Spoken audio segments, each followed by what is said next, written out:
हक़ मौजूद जीअं लतीफ़ जीअं सिंध ऐं जीअं आलम इंसानियत। महबूबो अॼु हिकिड़ो शरीराग जो कमाल जो बैत मुंहिंजे साम्हूं अची वियो आहे ऐं असांजे अॼोके समाज जी इहा हालत वञी बीठी आहे जो सचाई ठठोल बणिजी चुकी आहे।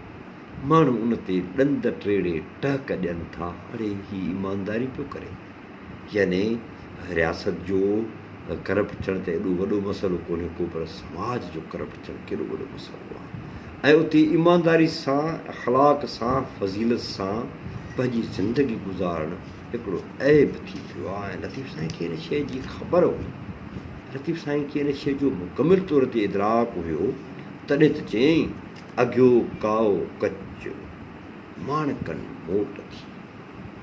काओ कच, कचो सोन ऐं फज़ूल क़िस्म जी शइ उहा त गामिजी पई, माणकनि खे मोटाए छॾियऊं।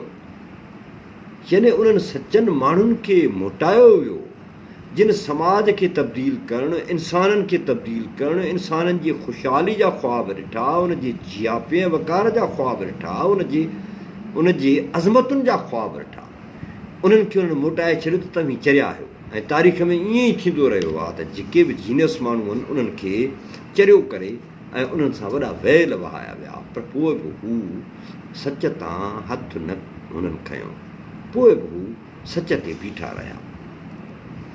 अॻियो काओ कच यानी कूड़ो सोन उहो अघामिजी वियो, माणकनि मोट थी, जेके हीरा जवाहर हुआ उन्हनि खे मोटाए छॾियो।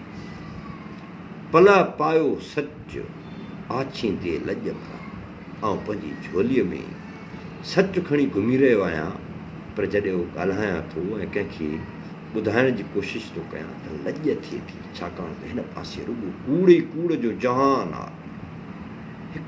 हिकिड़ी वॾी अक्सरत आहे जेका कूड़ जे पोयां लॻी पई आहे, छाकाणि त उन कूड़ जे वसीले हू 5 रुपया कमाए थी ऐं हू ज़िंदगी जे आसाइशुनि जे पोयां टोड़े थी।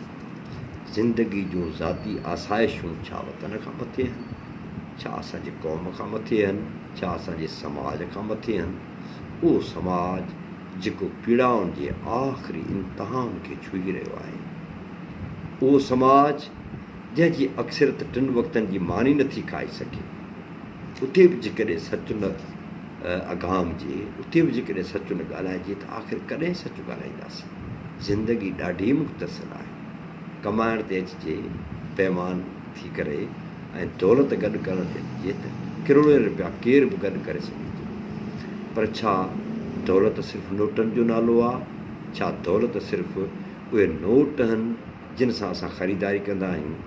दौलत वतन सां मुहबत, वतन जे माण्हुनि सां मुहबत, समाज सां मुहबत, अख़लाक, फज़ीलत, इहा सॼी दौलत आहे इंसान जी। जेकॾहिं असां इहा दौलत संभालियूं ऐं इहा दौलत विरहायूं हर हिक में ऐं इहो शऊर पखेड़ियूं हर हिक ताईं, त सच पुछो त असां ॾुखिया ॾींहं न ॾिसूं। अव्हां खां मोकिलियां थो इन गुज़ारिश सां त लतीफ़ टीवी खे सब्सक्राइब कयो। हीअ लतीफ़ टीवी झर झंग ताईं पहुचाइणी आहे, हर माण्हू ताईं पहुचाइणी आहे, छाकाणि त फ़िक्र लतीफ़ ई असांजे अहंजनि जो दरमान आहे, असांजे सूरनि जो, असांजे पीड़ाउनि जो हल ई फ़िक्र लतीफ़ में आहे।